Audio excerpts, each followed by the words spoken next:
يجي نفر كلام يلا حيو. يجي نفر كلام يلا حيو. نفر يجي وش كلام؟ نفر يجي وش كلام؟ وش كلام؟ وش كلام؟ والله هذا البالش اللي طلق ما تفهم منه شيء.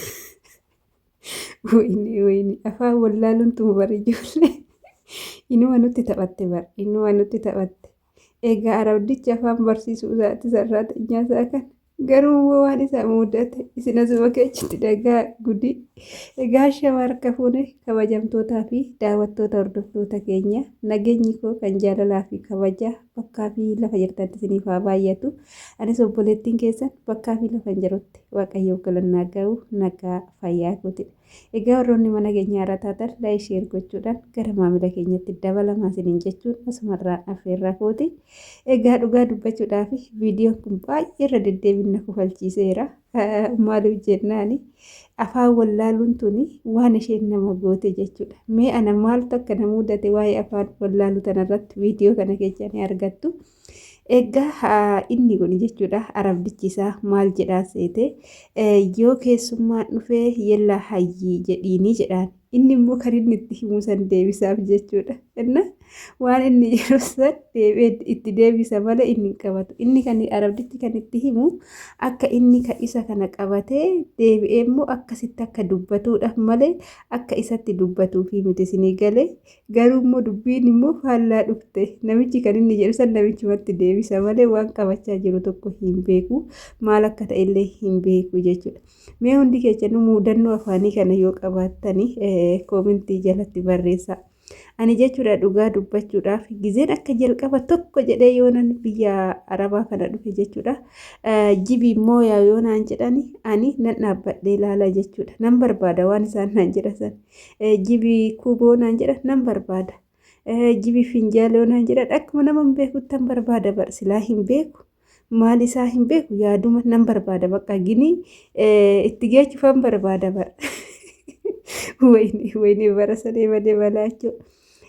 Guyyaa tokko madaamin tiyya hojii mana keessaa naa jejji kana godhi naan jetti girgiddaa dhiqii lafa walawwalii kushiina saala kana qulleessi naan jetti ishiin tinaddafiin maxxubaa kiidateen tinaddafiin saalaa zeen tinaddafiin jidaar kulluu timasiin jidaar tinaddafiin timasiin baabaat hammamaat qasilii jidaaru kulshee naan jetti inni kunani ishiin jechaanii ture.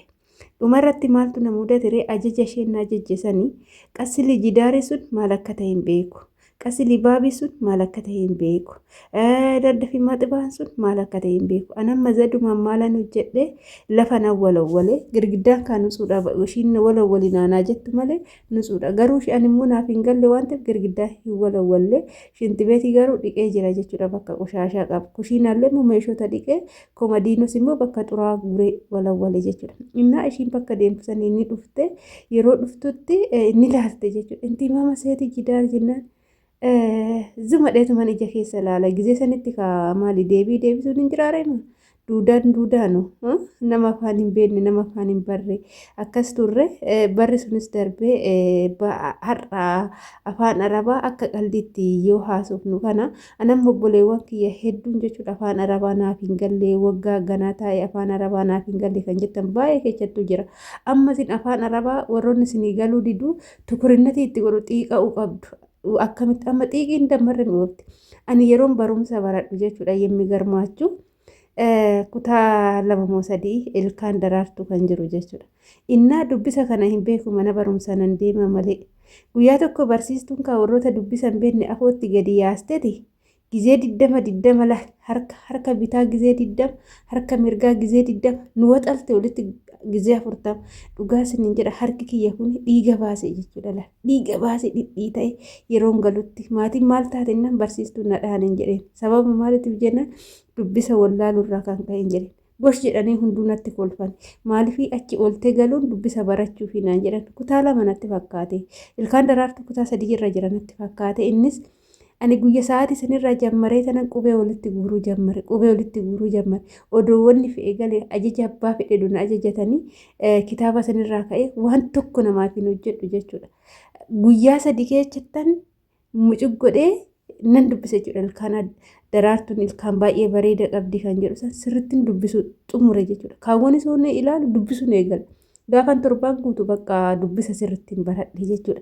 Qadii kan of jajee deeme tanan yoo warra dubbisarra yeroo gahe jechuudha. Afaan Oromoo dubbisa qabaa miti keeyyata qaba. Keeyyata dubbisarra yeroo gahetti tokkoffaa kan harka baasu ana ta'e jechuudha.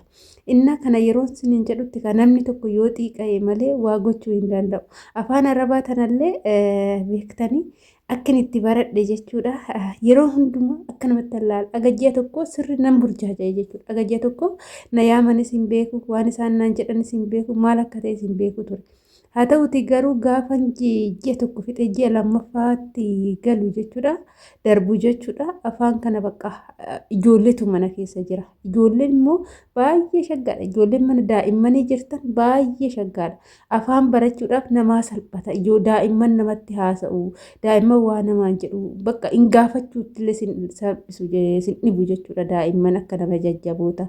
Jajjaboonni gizee nama ajajan malee hin beekan jechuudha. Ishiin amma maalan baradhe gaafan ji'a tokko guutuu bisal, bixaaxaa, beedinjaana, kiyaaraa, wannoota kushiina keessatti argaman kanneen baradheen jira ture.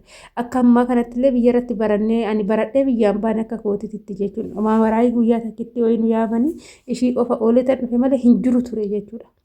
Barsiisuun kun amma dhufe ijoolleen amma dhufte biyyarraa dhuftan kun biyyattuyyuu afaan Arabaa waa baay'ee barattanii akkamitti koottu yoo jedhan taayilii jechuu, deemee yoo jedhan ruuhii jechuu, kuulii yoo jedhan nyaadhu jechuu, shurubbii yoo jedhan dhugii jechuu, ijilisi yoo jedhan taayii jechuu, naamii yoo jedhan rafii jechuu, kinsi yoo jedhan xaragii jechuu, masii yoo jedhan walawwalii jechuu kana hundumaa sirritti barattu jechuudha. Mikinisaa kaarabii kan lafa xaragu kana barattanii akkamitti akka hojjetu anis isaan gaafa jalqaba na rifachiise yoo hin beeku waan ta'eef jechuudha. Isiniif galee gaarrajaa bani jechuun fikiistaaraa jechuun masii diriishaa kulluu shibbaak jechuun shibbaakii diriishaa hundatti walawwalii jechuun masii kana baayaa jechuun soofaa walawwalii jechuun kanneen hundumaayyuu barattanii biyyaa baatu jechuudha. Innaa yeroo sanatti nu barannee biyyaa hin baane waan ta'eef waa baay'ee na dhibe garuu baatee afur keessatti afaan Arabaa bixxir godhee wanni hundumtuu naa gala. Afaan Arabaa guutumaan guututti nan haasaa jettanii yaadina. Unkaan sin harawa biyyarraa dhuftan isaatu anuu amma guutumaan guututti akka jiraatti haasa'uu hin danda'u. Garuu waga tokko nan danda'a jechuudha. Kanaafuu afaantu baay'ee nama qorti. Qormaata gurguddaan qaba waa'ee afaanii kanarratti. Inna kana fakkaata hordoftoota kiyya. Meesinoo maaltu sin mudate afaan irratti dubbachuu irratti. Walinta fataa itti abbo fataa jechuudha. Zabanni kan fataatti jedhanii zanaa jedhaa isiniin jedha. Egaa kana fakkaata. Biyya ormaa akka biyya taa'anii biyya Arabaan deema biyya alaan deema jedhasanii miti gaafa asgaan qormaanni inni nama jalqabu afaan irraati jalqaba jechuudha. Afaan bakka qormaata jalqabaati kana fakkaata. Turtii gaarii chaawu.